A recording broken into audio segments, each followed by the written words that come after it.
The parrots tale by Rabindranath Tagore. Class 11-এর second সেমিস্টারে তোমাদের যে 3টে গল্প ছিল তার সাথে আরো 2টো গল্প সংযোজন করা হয়েছে। তার মধ্যে রবীন্দ্রনাথের এই প্যারেটস টেলটি হচ্ছে একটি। রবীন্দ্রনাথ ঠাকুর সম্পর্কে আমরা জানি, তার সম্পর্কে বলার বিশেষ কিছুই নেই, কারণ সাহিত্যের এমন কোনো শাখা নেই যেটাতে তার লেখনী স্পর্শ করেনি। তিনি একাধারে সাহিত্যিক, কবি, নাট্যকার, ছোট গল্পের লেখক, প্রবন্ধিক, সবকিছুই। যার জন্ম হয়েছিল 1861 খ্রিস্টাব্দে এবং মৃত্যু 1941। তিনি 1913-তে নোবেল প্রাইজ পান তার গীতাঞ্জলির জন্য। তো এই রবীন্দ্রনাথ ঠাকুরের দ্য প্যারেটস টেল এই গল্পটি প্রথমে 1918 খ্রিস্টাব্দে সবুজ পত্র নামে একটি বেঙ্গলি ম্যাগাজিনে তোতা কাহিনী হিসেবে পাবলিশড হয়। তোতা কাহিনী ছিল এটি অরিজিনাল ভার্সন। বেঙ্গলিতে তোতা কাহিনী অরিজিনাল ভার্সন সবুজ পত্র পত্রিকাতে 1918 সালে পাবলিশড হয় এবং তারপরে ওই একই সালে এটি ইংরেজিতে অনুবাদিত হয়ে দ্য মডার্ন রিভিউ নামে ম্যাগাজিনে দ্য প্যারেটস টেল বা দ্য প্যারেটস ট্রেনিং নামে প্রকাশিত হয়। দ্য প্যারেটস টেল এই গল্পের নামটি দেখে বোঝা যাচ্ছে প্যারেট মানে আমরা জানি তোতা এবং টেল মানে কাহিনী, তো তোতা কাহিনী বাংলাতে যেটা এর অরিজিনাল নাম ছিল তোতা কাহিনী। তো এই গল্পটার থিম হচ্ছে ফোর্সড এডুকেশন, মানে জোর জবস্তি করে শিক্ষা দেওয়া, control, freedom, trust, failure, responsibility, এই সমস্ত কিছু আমরা দেখতে পাবো এই জিনিসগুলো এই লেখনীর মাধ্যমে। তো গল্পটা ছিল এরকম, একদা একটি পাখি ছিল। সে পাখিটি শুধুই গান গাইতো, ঘুরে বেড়াতো, লাফাতো, কিন্তু পড়াশুনোর সে কিছুই জানতো না। সে কোনো ধর্মগ্রন্থ পড়তো না, কোনো কিছুই পড়তো না। সে চারিদিকে শুধু উড়ে বেড়াতো, গান গাইতো। তো রাজা একদিন পাখিটাকে দেখে বললেন যে এই পাখিটা কোনো কাজের নয়, এ শুধুই বাগানে ফল খেয়ে আমাদের ফলের ভান্ডারকে শেষ করছে, আর কোনো কাজের নয়, একে শিক্ষা দাও। তো সেই হিসেবে পাখিটিকে শিক্ষা দেওয়ার ভার গিয়ে পড়লো রাজার নেফিউর ওপরে। তো রাজার নেফিউ অনেক স্কলার পণ্ডিত ব্যক্তিদেরকে ডাকলেন। তারা অনেক ভেবেচিন্তে এর কারণ খুঁজে বের করলো যে পাখিটার বাসাটা এত ছোট বাসা এত বেশি বিদ্যা ধরবে না, তাই সে বিদ্যান নয়। অতএব সমাধান খুঁজে বের করা হলো, এর জন্য একটি ভালো বাসা বানাতে হবে। স্বর্ণকারকে ডেকে বড় করে একটা ভালো সোনার খাঁচা তৈরি করা হলো, সেই খাঁচাটায় পাখি রাখা হলো। সেই খাঁচার রক্ষণাবেক্ষণ, তদারকি, মেরামতের জন্য অনেক কর্মী নিয়োগ করা হলো। তাদেরকে আবার দেখাশোনার জন্য আরো অনেক কর্মী নিয়োগ করা হলো। এই হিসেবে একটা বেশ জমকালো পরিবেশের সৃষ্টি হলো। রাজকোষের অর্থ শেষ হচ্ছে, এই সমস্ত কিছু রক্ষণাবেক্ষণ, তদারকিতে পাখিটাকে শিক্ষিত করার জন্য পণ্ডিত ব্যক্তি আনা হলো। সেই পণ্ডিত ব্যক্তিরা প্রথমটা দর্শন করে বললেন এত কম পুঁথিতে শিক্ষা বেশি হবে না। অতএব সেই পুঁথিগুলো আরো বাড়ানো হলো, সেই পুঁথির আরো নকল করা হলো, আরো বাড়ানো হলো, সেই নকলের আরো নকল করে আরো পুঁথি তৈরি করা হলো। তো এই সমস্ত কিছু করে সবাই, স্বর্ণকার থেকে শুরু করে, লেখক থেকে শুরু করে, পণ্ডিত থেকে শুরু করে, কারিগর থেকে শুরু করে, লেবার থেকে শুরু করে সবাই প্রচুর পরিমাণে বিভিন্ন সময় রাজার উপহার পেলেন। রাজা যাদেরকে খুশি হয়ে প্রচুর উপহার দিলেন। কিন্তু সমস্ত রকম লোকেদের মাঝে কিছু নিন্দুকও ছিল। তো নিন্দুকরা রটিয়ে দিল সবকিছুই তো হচ্ছে, কিন্তু পাখিটার শিক্ষা কোথায় হচ্ছে। তো এটা রাজার কানে যাওয়াতে রাজা একবার নেফিউকে ডেকে বললেন, কি শুনছি, পাখির শিক্ষা কেমন চলছে? তো নেফিউ বললো, আপনার যদি বিশ্বাস না হয় এদের সবাইকে ডাকুন, পণ্ডিত, লেখক, কারিগর, লেবার সবাইকে ডাকুন। তো রাজা তাতে খুশি হয়ে আবার নেফিউ প্রশংসা করলো এবং শেষমেশ তিনি একদিন পাখিটির শিক্ষা দেখতে উপস্থিত হলেন। এবং রাজা যখন উপস্থিত হলো ওই বিদ্যালয়ে, সেখানে একটা মহা সমারোহ তৈরি হলো। অনেক বাদ্যযন্ত্র, অনেক গান, মন্ত্র সবকিছু দিয়ে রাজাকে ওয়েলকাম জানানো হলো। এই সবকিছু দেখে তো রাজা একদম অভিভূত হয়ে উঠলেন এবং তিনি প্রশংসায় পঞ্চমুখ হয়ে বললেন, সত্যি প্রকৃতপক্ষে শিক্ষা চর্চা ভালোই চলছে, শিক্ষালাভ তো দারুণ হচ্ছে।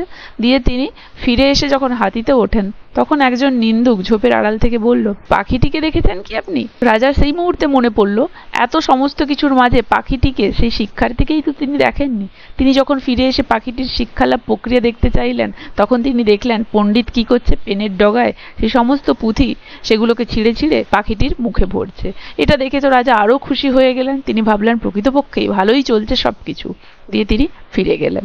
এরপরে একদিন দেখা গেল পাখিটি মারা গেছে। তো রাজা নেফিউকে ডেকে জিজ্ঞেস করলো, কি শুনছি আমি? তো নেফিউ তখন রাজাকে বলল পাখিটির বিদ্যা লাভ বা শিক্ষা লাভ সম্পূর্ণ হয়েছে। পাখিটিকে রাজার কাছে নিয়ে যাওয়া হলো। রাজা তাকে দেখলেন সে নড়ছে না, চড়ছে না, কোনো কিছুই করছে না। তার পেটে হাত দিয়ে শুধু বোঝা যাচ্ছে তার পেটের ভেতরে অনেকগুলো পুঁথি বা অনেকগুলো কাগজের টুকরো খসখস করছে। এই ছিল পুরো গল্প। যে গল্পে আমরা দেখতে পাই forced education, control, freedom, trust, failure, responsibility, এই সমস্ত কিছু সুন্দরভাবে ফুটে উঠেছে। তো দেখো লাইন বাই লাইন টেক্সটে চলে যাই। Once there was a bird, একদা একটি পাখি ছিল। It was an utterly foolish bird, utterly একেবারে একদমই বোকা পাখি। ইট স্যাং সংস, এ গান গাইতো। Did not read the scriptures, কিন্তু ধর্মগ্রন্থ পড়তে জানতো না। স্ক্রিপচার্স মানে ধর্মগ্রন্থ, এখানে বলতে চাইছে কোনো কিছু পড়তে জানতো না, মানে সে গান গাইতো কিন্তু পড়তে জানতো না। ইট ফ্লিউ, উড়তো। ইট জাম্পড, এ ঝাঁপাতো। But did not have the faintest sense of etiquette. Etiquette মানে হচ্ছে শিষ্টাচার, স্পেলিংটা মনে রাখবে। ফেইন্টেস্ট মানে হচ্ছে ক্ষীণ বা দুর্বল। তাহলে এ উড়তো, লাফাতো, ঝাঁপাতো, কিন্তু এর মধ্যে কোনো শিষ্টাচার ছিল না, মানে কাউকে কোনো ওয়েলকাম কিছু বলতো না, কাউকে সম্মান দিত না, নিজের খেয়াল খুশি থাকতো। দ্য কিং সেড, রাজা বলল, such birds they are of no use at all, এই ধরনের পাখি কোনো কাজেরই নয়। They only eat the fruits, এরা শুধুমাত্র ফলগুলো খায়। ইন দ্য অর্চার্ডস, ফলের বাগানের। And the royal fruit markets runs a deficit, deficit মানে হচ্ছে ঘাটতি। এরা শুধু ফল বাগানের ফল খেয়ে আমাদের রয়্যাল ফ্রুট মার্কেট মানে রাজকীয় যে ফলের যে বাজার, সেই বাজারে ফলের ঘাটতি করবে শুধু, আর কোনো কাজ করবে না, এরা কোনো কাজেরই নয়।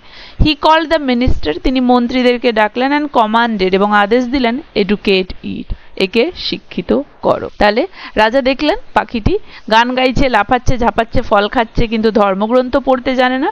অতএব রাজা রেগে গিয়ে বললেন, এই ধরনের পাখি কোনো কাজের নয়, এরা শুধু বাগানের ফল খেয়ে আমাদের ফলের বাজারে ফলের ঘাটতি করছে, আর কিছুই করছে না। তো অতএব তিনি মন্ত্রী পরিষদদেরকে ডেকে বললেন, একে শিক্ষিত করো, শিক্ষা দাও একে, এই অশিক্ষিত পাখিটাকে। The king's nephew was given the responsibility of educating the bird. King's nephew, রাজার ভাইপোদেরকে দেওয়া হলো সেই দায়িত্বটা, responsibility of educating the bird, এই পাখিটিকে শিক্ষিত করার জন্য। দ্য স্কলার্স মানে পণ্ডিতেরা, হেল্ড লং ডিসকাশন, অনেক লম্বা সময় ধরে আলোচনা চালালেন। দ্য সাবজেক্ট বিং, বিষয়টা কি ছিল, কি নিয়ে তারা আলোচনা করছিলেন। What is the reason behind the foolishness of this creature, এই যে এই পাখিটির, ক্রিয়েচার মানে এই প্রাণীটির, এই ফুলিশনেস বোকামির পেছনে কারণ কি। তার মানে ওই স্কলার্সরা, পণ্ডিত ব্যক্তিরা অনেকে মিলে একসাথে আলোচনা করতে বসলেন যে প্রকৃতপক্ষে এই পাখিটির বোকামির কারণটা কি। এই ম্যাটারটা নিয়ে অনেকক্ষণ আলোচনা চালালেন, গবেষণা চালালেন, মানে অনেকক্ষণ তারা এই ব্যাপারটা নিয়ে গবেষণা করলেন যে এর বোকামির পেছনে কারণ কি। The conclusion was, conclusion সমাধানটা ছিল, much learning could not be stored in the tiny nest that the bird could make with just chips and twigs. তো শেষমেশ তারা এই আলোচনা চালিয়ে, এই গবেষণা চালিয়ে কারণ কি খুঁজে পেলেন পাখির বোকামির, যে পাখির যে বাসাটি সেটি এতটাই ছোট, এটা এতটাই ছোট এবং এগুলো ডালপালা, খড়কুটো এইসব দিয়ে তৈরি, যে এই ছোট্ট বাসায় মাচ লার্নিং, বেশি শিক্ষা কিভাবে থাকবে, স্টোর্ড কিভাবে থাকবে। তার মানে স্কলাররা সবকিছু পর্যবেক্ষণ করে আলোচনা চালিয়ে বুঝলেন যে পাখিটার অশিক্ষার পেছনে কারণ হচ্ছে তার এই ছোট্ট বাসা, এইটুকু বাসায় বেশি বিদ্যা ধরে না, যেটা চিপস অ্যান্ড টুইগস, খড়কুটো ডালপালা দিয়ে তৈরি। টাইনি মানে ছোট।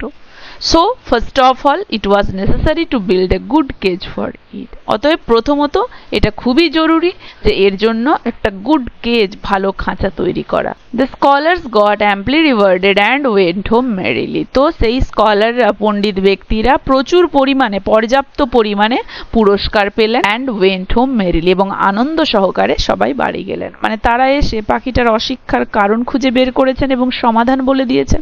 রাজা তো তাতে প্রচুর খুশি, তাই রাজা তাদেরকে প্রচুর পরিমাণে পুরস্কৃত করলেন এবং তারা সবাই এত পরিমাণে পুরস্কার পেয়ে খুব আনন্দ মনে বাড়ি চলে গেল। আজ তাহলে এতদূর পর্যন্তই। আশা করি এতদূর পর্যন্ত কারো কোথাও বুঝতে অসুবিধা হয়নি। গল্পটা বেশ সুন্দর এবং খুবই সহজ, সবাই মন দিয়ে পড়বে। প্রত্যেকটা ভিডিওর মতো এটাও আমি ছোট ছোট পার্টে করে তোমাদেরকে পড়াবো। কেমন লাগলো জানাবে, ভালো লাগলে একটা লাইক আর শেয়ার করে দেবে।